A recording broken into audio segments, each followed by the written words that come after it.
Sorry.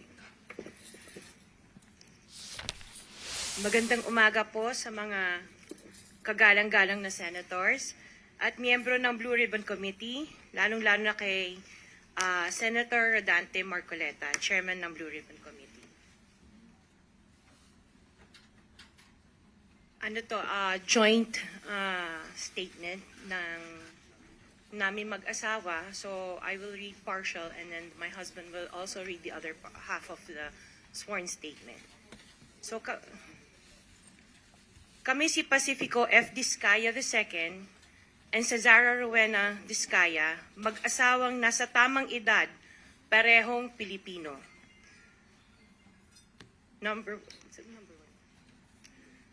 Number one, noong 2003, kaming mag-asawa ay tinayun ang kumpanya na pinangalan namin St. Gerard Construction.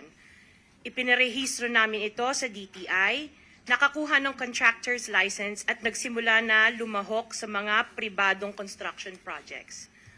Number two, kinalaunan nagsimula na rin kami na lumahok sa mga government projects. Natuklasan namin na hindi naging madali ang trabaho sa mga government projects.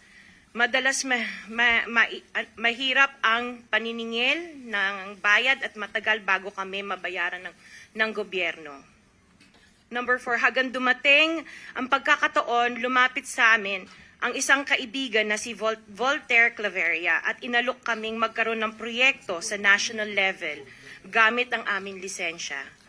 Number 5, ipinakilala niya ang sarili niya na nagtatrabaho para sa isang congressman at nangakong kapag nagbigay kami ng pera ay makakakuha kami ng proyekto.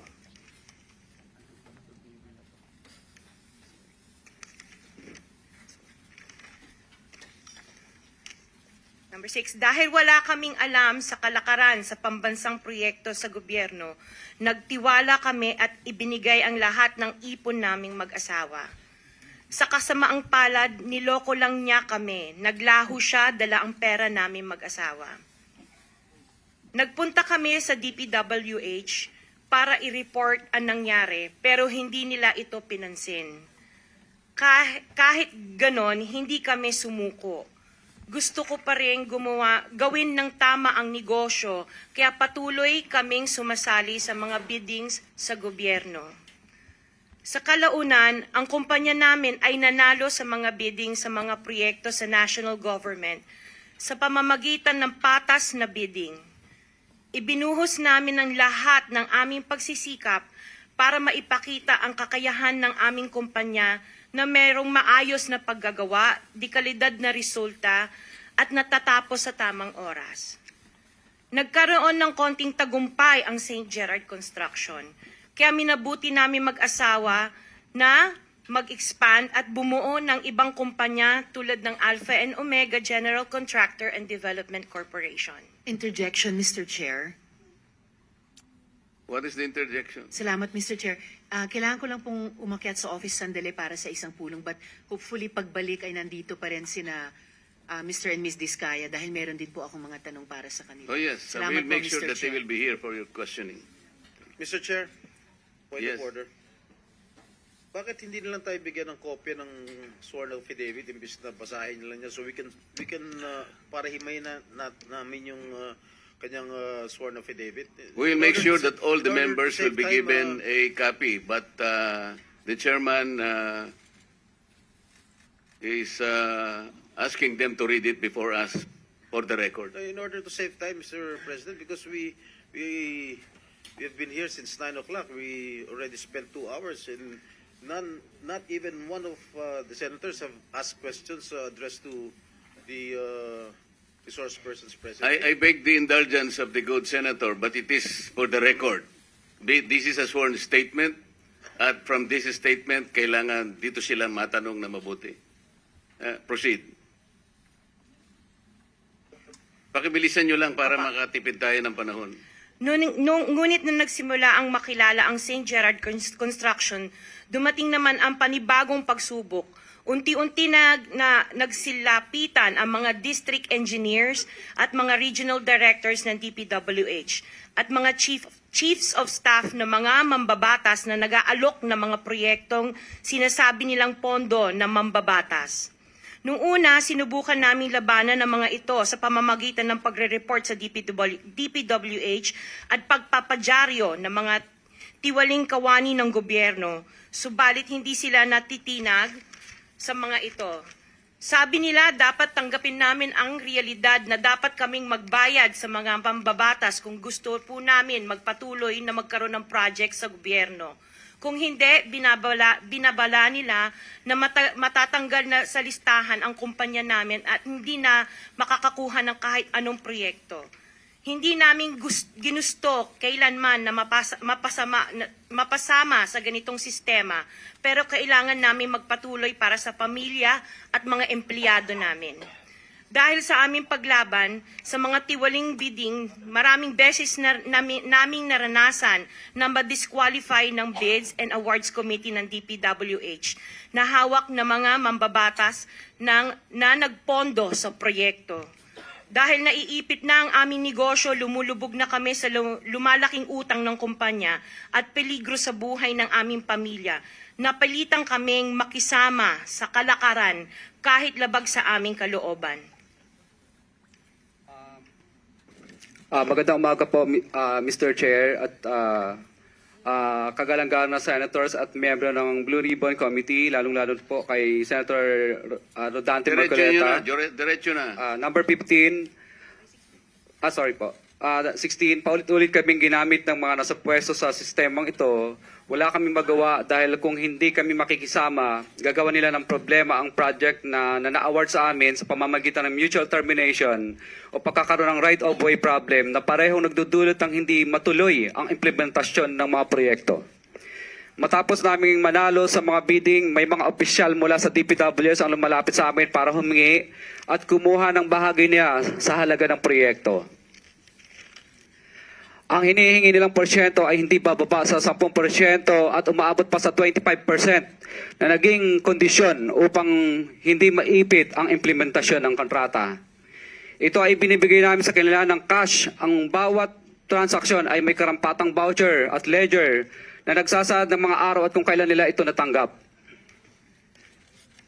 Ilan sa kanila ay sina Terence Calatrava, former Undersecretary of Office of the Presidential Assistant of the Visayas of the Philippines, Kong Roman Romulo of Pasig City, Kong Jojo Ang of Usbag Ilonggo Party List, Congressman Patrick Michael Vargas of Quezon City, Kong Juan Carlos Arjo Aitaide of Quezon City, Nicanor Nicky Briones of Agap Party List, Congressman Marcelino Marcy Teodoro of Marikina, Congressman Florida Robes of San Jose del Monte, Bulacan, Congressman Leandro Jesus Madroño of Romblon, Congressman Benjamin Benji Agarao Jr., Congressman Florencio Gabriel Bem Noel of Anwaray Party List, Kong Leo de Ode Tariela of Occidental Mindoro, Congressman Reynan Arrogancia of Quezon Province,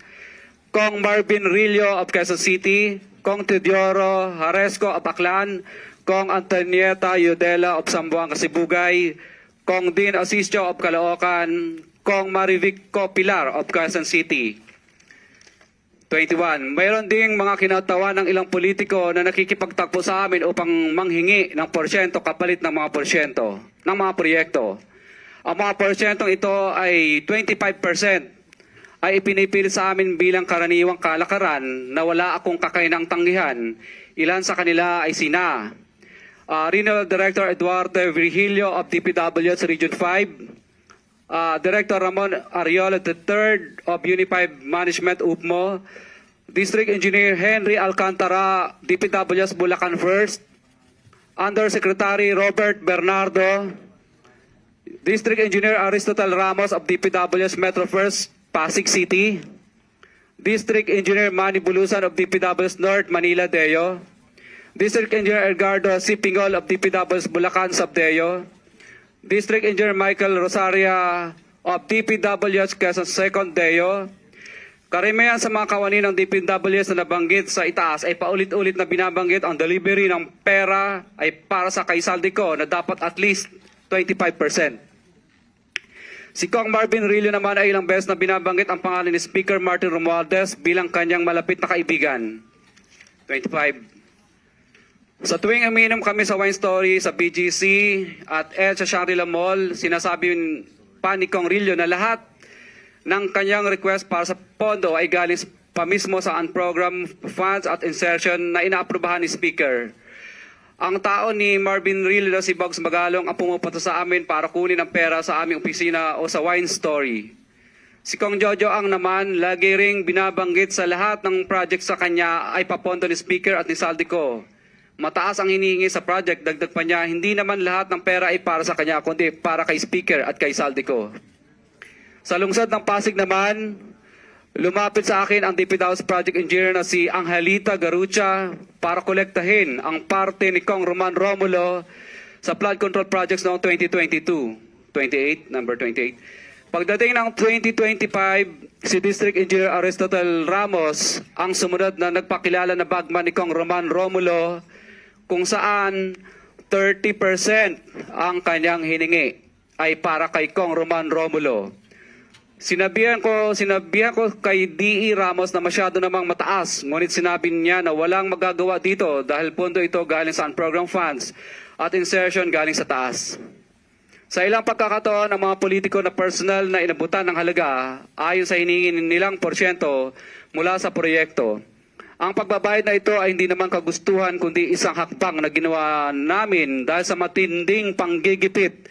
Ilan sa kanila ay sina Kong Antonieta Yudela kasama ang kanyang asawa, Kong Marvin Rillo of Quezon City, Kong Nikki Briones of Aga Party List, Arturo N. Ataide, ama ni Kong Arjo Ataide, Kong Florencio Gabriel Bem Noel of Anwaray Party List, Kong Eliandro Jesus Madroño of Romblon, Kong Benjamin Benji Agarao Jr. Bagamat naging matinding pagsubok ang kabawasan ng pondo na nakalaan sa proyekto, pilit at matapat naming sinusunod ang bawat espesifikasyon na nakasaad sa Program of Works na nakasaad sa proyekto ng DPWH. Nakakasiguro kami na nagawa namin ng maayos at matapat ang bahagi o phase ng proyekto na na-award sa amin. Sa katunayan, hindi kami mababayaran ng DPWH kung hindi ito dumaan at pumasa sa maraming material testing na naaayon sa design ng DPWH. Ina-assess at ini-inspect ng DPWH ang bawat proyekto base sa natapos na parte o accomplishment. Napilitan kami na i-absorb ang kabawasan na ito na nagdudulot ng maliit na kita o pagkalugi sa ilang projects. Para makabawi, dinadamihan na lang namin ang partisipasyon sa mga projects. Taliwas sa mga lumalabas na may mga impormasyon sa publiko, hindi kailanman kami gumawa ng ghost projects. At masugid kami nag-i-inspect sa lahat ng aming mga natapos na projects. Handa po kaming tumistigo ng walang pilit at kusang loob bilang state witness at sabihin ang lahat ng nangyayaring katiwalaan ng Kamara, DPWH at iba pang mga kawani ng gobyerno upang gawin ang tama. Kami ay lubos na humihingi ng tulong sa Senate Blue Ribbon Committee na pinamumunuan ng buting Chairman Senator Dante Marcoleta at kay President Bongbong Marcos para sa proteksyon at seguridad ng aming pamilya. Ang salaysay na ito ay kusang loob namin ginawa at walang sino mang pumilit na gawin ito. Sa katotohanan ng lahat ay nilagdaan namin ang salaysay na ito ng kusang loob at walang pumipilit. Sign, Pacifico of Vizcaya, nagsasalaysay. Notaryado po. For the record,